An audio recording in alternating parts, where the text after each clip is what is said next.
All right, so we are going to evaluate an expression. They give us 2/5 times x plus y plus the absolute value of z. They give us values. X is going to be equal to 7/8, y will be equal to -1/4, and z is going to be equal to -2/3. So let's see what happens when we evaluate it with those given values. So we have 2/5 times x, and I'm just going to rewrite this problem and fill in what we need. In here. So we have 2/5 times x. X is going to be 7/8 plus y. Y is going to be -1/4. And I am going to close that in. I'm going to use a bracket since I already have a parentheses, but you can do whatever you feel, just as long as you know that they are what's grouped in and what's separate. And then what we're going to do is add in the absolute value of z. Z is going to be -2/3. So -2/3. All right. So now we are going to first, let's look and see what type of decimals we have. Remember, if we have all terminating decimals, then we can convert everything to decimal form, which I think is easier. But again, that's just about preference. Okay, so 2/5, I know that that's going to be counting by 20. So that's the same thing as 0.4. This is a terminating decimal. 7/8, I believe, is a repeating. Let's see what happens. So we have 7 divided by 8. No, actually, it's a terminating decimal. So we'll put a T here. So far we're looking good. 1/4 looks like it's a terminating decimal. Oh, and then thirds. Thirds is not. That is a repeating decimal. So because of that, we're going to have to keep everything in fraction form. So let's go on and solve it. So what we have now is going to be 2/5 times 7/8 plus -1/4.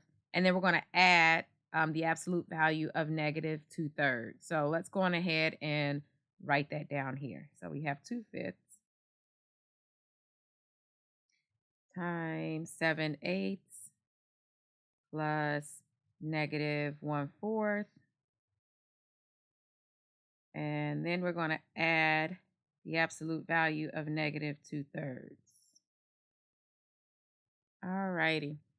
So the first thing we need to remember is our order of operation. Remember PEMDAS. We're going to use that to help us determine what needs to happen in what order.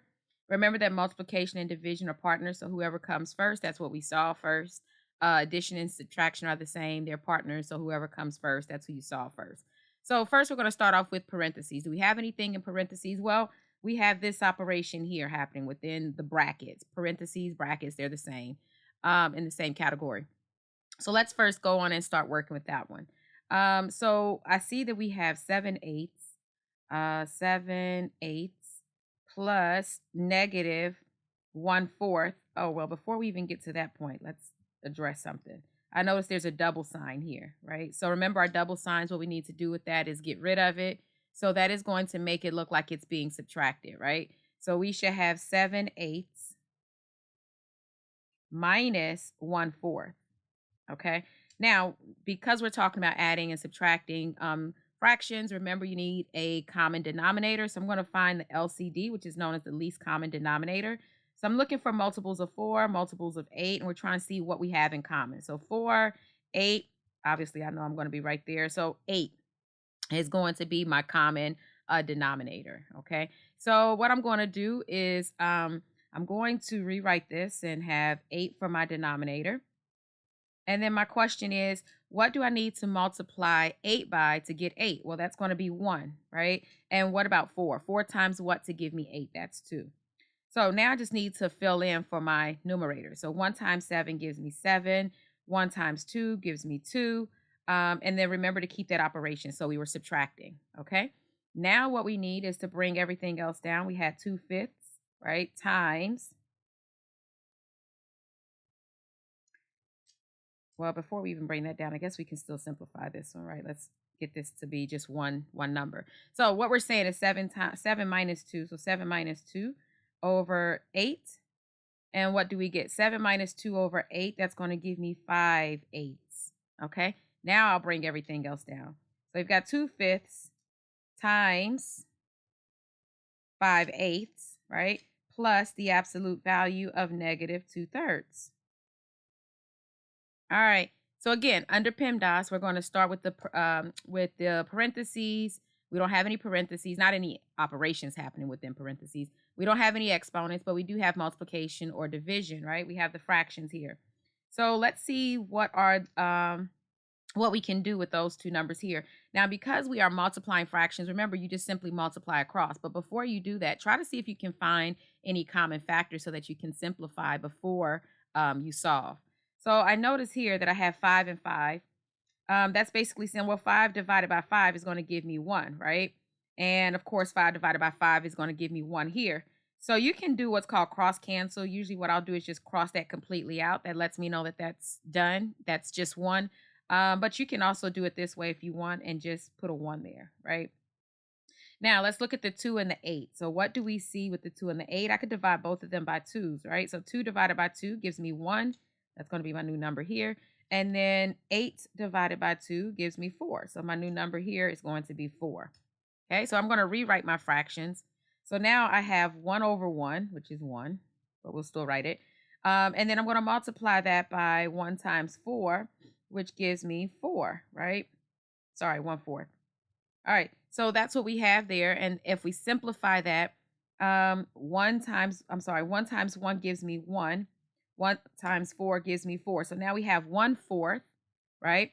Plus the absolute value of negative 2/3. Basically, what we are saying when we say the absolute value, we're just asking about how far we are from 0, right? And so it's always, always, always, not sometimes, but always going to be a positive number once it steps outside of that bracket. So right now it's negative inside of the bracket. But because we are talking about absolute value, it's going to be positive when it steps outside. So now what you would have is going to be 1/4 plus 2/3 once that steps outside of there. Okay. And then what you're going to do now is we're adding or subtracting fractions. So remember, we still need a least common denominator.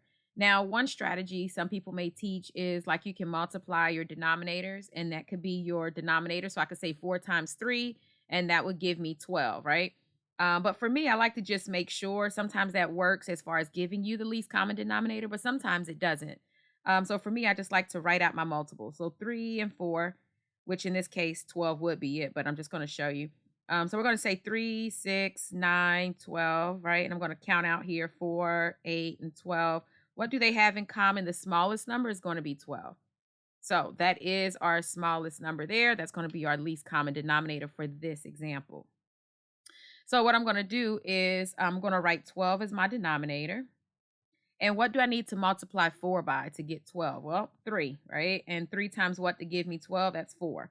So now I just need to rewrite my numerators. 3 times 1 gives me 3. 2 times 4 gives me 8, okay? And then don't forget your operation in the middle. So in other words, what we have is 3 plus 8, and that is all going to be over 12. And when we simplify that 3 plus 8, we get 11/12, and you are all set.